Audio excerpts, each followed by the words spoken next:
Some of the EU leaders, including Taoiseach Leo Varadkar, back row, right, take part in a photocall after a meeting on the first day of the European summit. The Taoiseach has sent his strongest warning yet: there can be no reneging on the Brexit deal on the Irish border.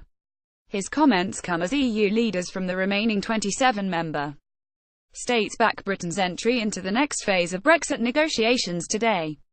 While Leo Varadkar gave his public support for the premiership of UK Prime Minister Theresa May, he rebuked those within the British government who appeared to undermine the legality and substance of the deal. "I've absolute faith and confidence in her that she speaks for the government of UK, and so long as that is the case, so long as she is Prime Minister, we will deal with her," he said in Brussels. The UK agreed to maintain regulatory alignment after Brexit. Essentially, it ensures the UK won't diverge from the same standards and rules it applies as a member of the EU. This is necessary to keep an invisible customs border on the island of Ireland.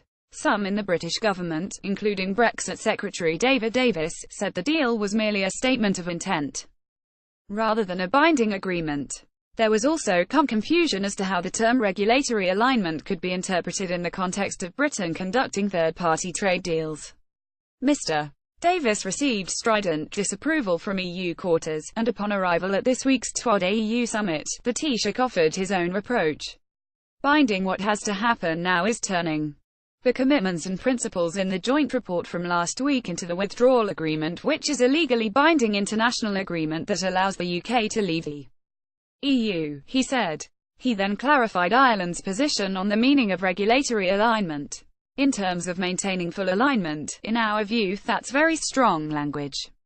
Maintain, which is keep the same full, as in not partial, in alignment, meaning in line with.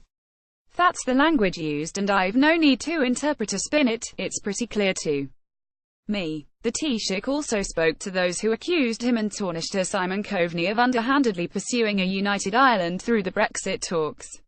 "I want to continue exactly what we've had for the last 20 years, which is peace and freedom of movement and free trade between Northern Ireland, and indeed between Ireland and Britain," he said. That Brexit was disrupting that. It hoped that some of the people who perhaps supported Brexit and campaigned for it would realise, or at least acknowledge, that they're the ones who created this problem, and in one of the people who's trying to resolve it, trying to retain now what we've had now for 20 years, peace on our island. And, for the most part, power sharing. In the meantime, Mrs May reiterated the UK's desire to move on to the deep negotiations involving a 2-year transitional or implementation period after the UK's departure date of March 2019. During dinner last night, she said she makes no secret of wanting to move on to the next phase and to approaching it with ambition and creativity. Sources close to the meeting said a particular priority should be agreement on the implementation period, so we can bring greater certainty to businesses in the UK and across the 27. But EU Council President Donald Tusk warned the complexities on Brexit which lie ahead will prove to be the real test of EU unity. He was speaking before the start of the summit. "Only when we are united can we successfully perform even the most difficult tasks, like with European defence, for example, or with Brexit. I have no doubt that the real test of our unity will be the second phase of Brexit talks," he said. Irish Independent.